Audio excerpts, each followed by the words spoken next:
இந்தியாவின் பொறியியல் திறனை பறைசாற்றும் விதமாக ஜம்மு காஷ்மீரில் கட்டமைக்கப்பட்டுள்ள உலகின் மிக உயரமான ரயில் பாலத்தை பிரதமர் நரேந்திர மோடி நாட்டுக்கு அர்ப்பணித்தார்.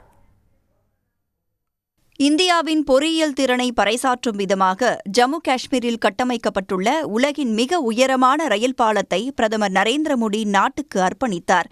காஷ்மீரை ரயில் மூலம் நாட்டின் பிற பகுதிகளுடன் இணைக்கும் திட்டத்தின் ஒரு பகுதியாக உத்தம்பூர், ஸ்ரீநகர், பாரமுல்லா ரயில் வழித்தடம் அமைக்கப்பட்டு வந்தது. இந்த வழித்தடத்தில் ரியாசி மாவட்டத்தில் உள்ள சனாப் ஆற்றின் குறுக்கே உலகின் மிக உயரமான ரயில் பாலம் கட்டப்பட்டுள்ளது. இந்த பாலத்தின் கட்டுமானப் பணிகள் நிறைவடைந்ததை அடுத்து ஆபரேஷன் சிந்தூர் நடவடிக்கைக்கு பிறகு முதன்முறையாக காஷ்மீர் சென்ற பிரதமர் நரேந்திர மோடி சனாப் பாலத்தை நாட்டுக்கு அர்ப்பணித்தார்.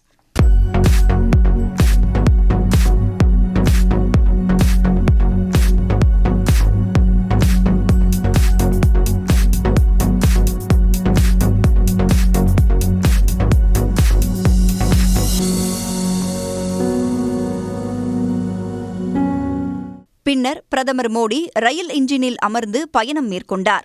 பூகம்பத்தை தாங்கக்கூடிய இந்த பாலம் சனாப் ஆற்று படுகையிலிருந்து 1177 அடி உயரத்தில் கட்டப்பட்டுள்ளது.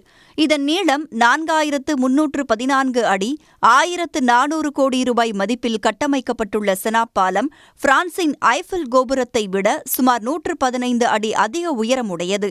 சுமார் 30,000 டன் எஃகினை பயன்படுத்தி 3 ஆண்டுகளில் சனாப் பாலம் கட்டமைக்கப்பட்டுள்ளது. இதையடுத்து கத்ரா, ஸ்ரீநகர் இடையே ரயில் சேவையை தொடங்கி வைத்த பிரதமர் நாட்டின் முதலாவது கம்பிவட ரயில் பாலத்தையும் நாட்டுக்கு அர்ப்பணித்தார். உடனுக்குடன் செய்திகளை தெரிந்து கொள்ள சன் நியூஸ் பெல் ஐகானை கிளிக் பண்ணுங்க.